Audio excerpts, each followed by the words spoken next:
కోడిసీమ తిరుమల వాడపల్లి వెంకటేశ్వర స్వామి వారి 16వ వార్షికోత్సవ బ్రహ్మోత్సవాలలో భాగంగా 8వ రోజు స్వామివారు ఉదయం ఉభయ దేవేరులతో కలిసి కల్పవృక్ష వాహనంపై, రాత్రి కల్కి అవతారంలో అశ్వవాహనంపై ఊరేగారు.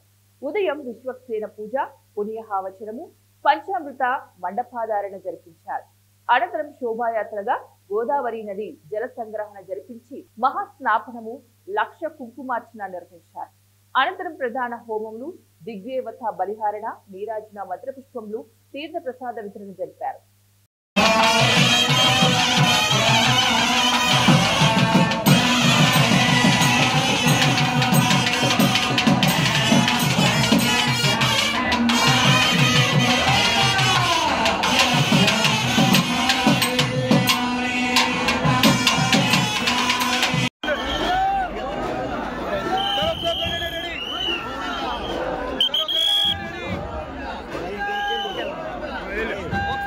Sorry.